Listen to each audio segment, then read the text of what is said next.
राधे राधे दोस्तों, आप सभी का स्वागत है आज के हमारे न्यू ब्लॉग में। तो दोस्तों आज है अहोई अष्टमी और मैं करने वाली हूँ अहोई अष्टमी की पूजा। अहोई अष्टमी जो है ना कि ये उत्तर भारत में ज्यादातर सभी घरों में मनाया जाता है। किसी किसी घर में नहीं मनाया जाता होगा, लेकिन ज्यादातर तो उत्तर भारत की साइड में सभी ही घरों में ये मनाया जाता है। तो मैं भी आज अहोई अष्टमी का यहाँ पर व्रत रही थी, तो मैं उसी की पूजा की यहाँ पर तैयारी कर रही हूँ। तो सबसे पहले मैंने यहाँ पर एक पट्टा लिया है, उस पर लाल रंग का कपड़ा बिछा दिया था और माता रानी की यानी कि अहोई माता की मैंने तस्वीर यहाँ पर लगा दी है। उसके बाद मैं यहाँ पर चौक बना रही हूँ, यानी कि हल्दी और आटा लेकर इसको मैं यहाँ इस तरह से चौक यहाँ पर बना रही हूँ। तो यहाँ अहोई अष्टमी की पूजा में हम लोगों के यहाँ पर चौक जरूर बनाया जाता है। तो यहाँ पर मैंने चौक बना दिया है हल्दी से और आटे से।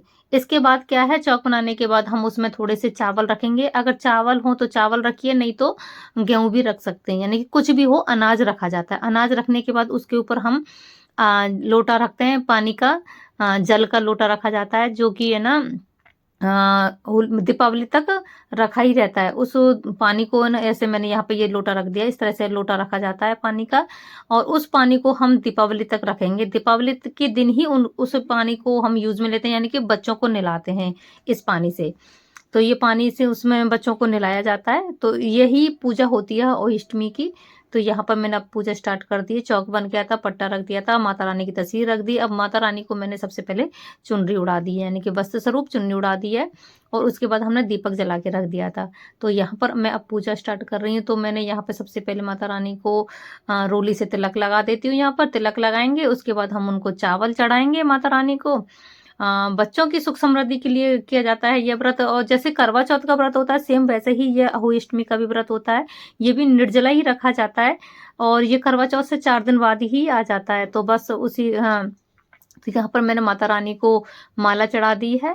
ये माला मेरी थोड़ी कुछ ज्यादा बड़ी थी, तो मैंने इसको थोड़ा फोल्ड करके इस तरह से उनको पहना दिया था। तस्वीर छोटी थी, माला काफी बड़ी थी, तो मैंने उनको इस तरह से कुछ पहना दी।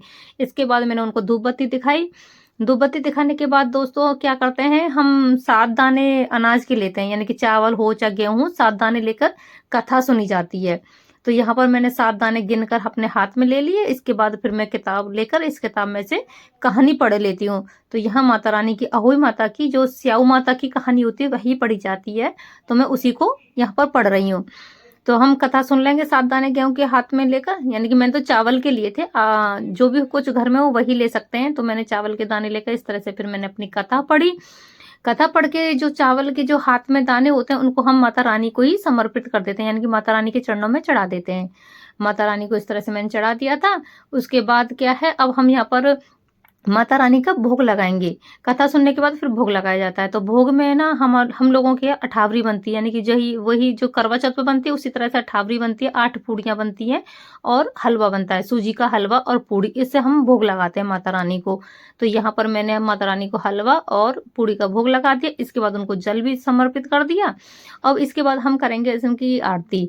तो यहाँ पर मैं माता रानी की आरती कर लेती हूँ। आरती यहाँ पर कर रही हूँ यहाँ पर। तो आरती कुछ इस तरह से मैंने की थी, जो किताब थी ना उसमें बुक में ही पीछे आरती भी लिखी हुई है, तो हम उसी को हम यहाँ पे पढ़ लेंगे। आरती करने के बाद फिर माता रानी को हम यहाँ ढोक लगाएंगे, यानी कि उनका आशीर्वाद लेंगे, और बच्चों की सुख समृद्धि के लिए किए तो माता रानी से प्रार्थना करेंगे कि उनका उज्जवल भविष्य बना रहे। तो इस तरह से उनकी पूजा होती है। और यहाँ पर फिर बच्चों को हम तिलक भी करते हैं। तो यहाँ पर माता रानी की आरती हो गई। उसके बाद अपनी गलतियों की क्षमा भी मांगेंगे, भाई जो भी पूजा अर्चना में हमसे कमी हो जाती है, जो भी गलती होती है उसके लिए माता रानी हमें क्षमा करें, और बच्चों के ऊपर अपना आशीर्वाद कृपा दृष्टि बनाए रखें। यही बस इसी तरह से ये व्रत किया जाता है। और यहाँ पर फिर बच्चों को हम तिलक कर देते हैं। तो यहाँ पर मैं अपने बच्चों को तिलक कर रही हूँ। ये छोटा है, जो कि मेरी वीडियो में आता ही रहता है, आप लोगों ने देखा भी होगा। तो इस छोटे वाले को हम यहाँ पे तिलक लगा देंगे और कलावा बांध देंगे।